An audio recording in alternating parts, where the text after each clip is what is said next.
Welcome to the Krusty Fox, and we're finally on to episode 5 of Sex and the City, the power of female sex. Before that though, last time I asked you to tell me which of the girls you're the most like and why. Thanks to everyone who left their comments, but my favourite came courtesy of Aroma YT, who said, Miranda when I'm sober, Samantha when I'm drunk. Iconic. Aspirational. Probably confusing to bystanders. Love it. Check the comments for this video's question, and I can't wait to see what you come up with this time. We open on Carrie mulling over who the most powerful woman in New York is. One candidate is apparently Rosie O'Donnell, whose only power struggle these days is with her own resemblance to Tony Soprano. The real most powerful woman in New York is apparently the hostess at Balzac, a parody of real-life 90s hotspot Balthazar, the kind of place you go to announce to everyone you know that you're a wanker without actually having to say it out loud. Carrie and Samantha, cosmos in hand, are impatiently waiting for a seat. Unfortunately, the hostess isn't playing ball. Zach. Samantha's furious that the jaunty hat-wearing hostess won't seat them and believes it's because they aren't men. Having just complained that she didn't have a spare $50 to bribe the hostess, Carrie later decides to splurge on some truly horrific, furry Dolce & Gabbana shoes. As if judged and found wanting by a higher power with some actual taste, her credit card is declined. Luckily for Carrie, and unluckily for fans of stylish footwear everywhere, her old friend Amelita steps in with her boyfriend Carlo's credit card, a sentence which I challenge you to repeat accurately after 3 bottles of wine. Carrie puts up one of her less convincing efforts to stop the transaction, but as you might expect, ultimately grabs the shoes and dashes for the door before anyone has a chance to change their mind. Italian socialite Amelita, Carrie helpfully informs us, is what most people would consider Eurotrash, but Carrie thinks she's fun. Just in case you've forgotten, when Carrie deploys that kind of reasoning, it's usually a sign that her real interest is in what a person can do for her. Back home, Carrie, who we're supposed to sympathise with, thumbs through a bunch of unopened bills and tosses them in the trash. She has no time for adult responsibilities, you see, because encountering Amelita stimulated the part of her brain responsible for bullshit and gave her an idea for this week's column. More specifically, Amelita is this week's column. That's right, the old friend who just bought Carrie a pair of expensive shoes and saved her from public humiliation is in for a roasting. This week's topic in a nutshell? Is Amelita's sexual power over men basically fine, or is she a massive prostitute? Seriously, that's the question which Carrie only slightly more tactfully asks. Carrie decides to hold a poker night, partly to get her friends' input on the issue, and partly, amazingly, because she's hoping to win some money from them. While she's often benefiting at her friends' expense, it's rarely this brazen. She, Samantha, Miranda, and Charlotte discuss what is and isn't too far when it comes to a woman using her sexual power for material gain. Samantha believes that women should use whatever methods they can to get as far ahead as possible. Miranda draws the line at sleeping your way to the top. Charlotte, in a voice like a constipated Jiminy Cricket, wails that doing so would be exploitation.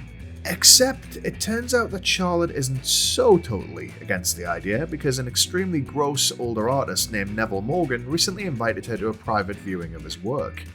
She feigns concern that any time spent together on his farm might be less to do with canvas and more to do with her ass. The conversation doesn't progress any further because the doorbell rings, unfortunately heralding the coming of the inevitable. Skipper. The first of his name. King of the incels and the thirsty men, protector of the 7 virginities, the father of worms, the untouched, the shredder of nerves, arrives an hour earlier than planned. Full of fire, despite constantly inviting him to disappoint her, Miranda heads off with him regardless, Skipper following behind with his head bowed like an abused dog. When Carrie later attempts to retreat to bed, Amelita calls and invites her for a little midnight Balzac. Reluctantly, and only after establishing that someone else was paying, Carrie drags herself and her Dolce & Gabbana slippers down there. She's introduced to Gillies, a Parisian architect with the dress sense, haircut, and social skills of a 70s Bond henchman.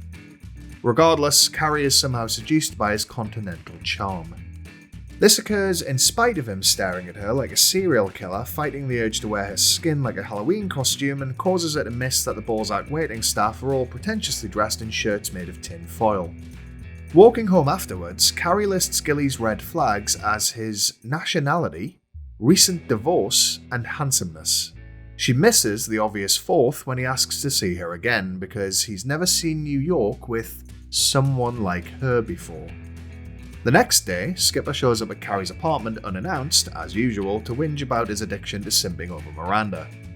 She proposes that instead of afternoon hookups, Skipper should try to spend the night with Miranda without it turning physical. This leads him to probably the worst thing he ever says in the show. After they're together, he doesn't shower so that he can smell like her all day. Oh, de Miranda. When even Carrie recoils in disgust, you know you've got problems. Carrie spends the rest of her day making innocent Central Park bystanders throw up their pretzels by eating Gilly's face before retreating to his hotel to finish her meal. In the morning, a fully dressed Gillies wakes her up to bid farewell. After realizing that he left without getting her number, Carrie finds a thank you note and $1,000 sitting on the nightstand. Gillies thought she was a hooker. Lol. To be clear, the funny part of this isn't the sex work, which is serious business. The funny part is that of all the people to be mistaken for a sex worker, Carrie Bradshaw is not the one. Despite often holding herself back with judgment and spite, she's propelled forward by the delusion that she's a love guru. To find that so utterly lost in translation that a guy believed it was all transactional is about as bad as it gets in her world. Bewildered as to why anybody would think she was only out to drain a man's bank account, Carrie invites Samantha and Miranda to the hotel to order a room service breakfast at Gilly's expense and discuss what to do with the fat wad of cash he left her. Charlotte, meanwhile, arrives on Neville's farm and discovers that his latest exhibition is a barn full of painted mimsies. She gamely tries to maintain her composure as Neville leans against an 8-foot tuppence and drops C-bombs. In front of his unbothered wife/accomplice, Neville offers to sketch Charlotte's downstairs mix-up right then and there. Of course, prim, proper, prudish Charlotte would never let a total stranger stare into and draw a likeness of her panty hamster just because she wanted to make a quick buck off him. Except she absolutely would. Back at Balzac, Samantha and Carrie are once again denied service by the same hostess in yet another minging hat. Enter Amelita, who looks like she's been secretly living at the restaurant and just emerged from underneath a nearby table. She introduces Carrie to another friendship group full of potential Johns with facial skin like a leather sofa in a youth hostel lobby.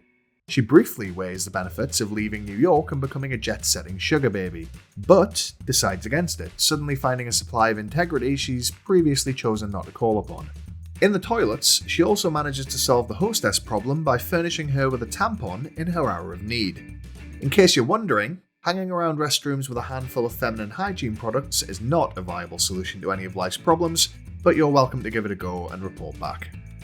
At Charlotte's gallery, the friends gather to look at Neville's extensive study of the notorious VAG and try to guess which of them is hers. The painting in question is bluer than I would have liked and looks strikingly like an apple core.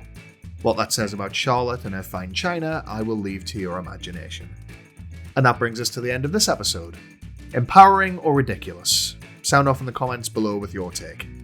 If you enjoyed this video and want to see more, let me know by leaving a like, subscribing, and turning on notifications so you know when my next video is out. Either way, thanks for watching, and as ever, if you can't be good, be crusty.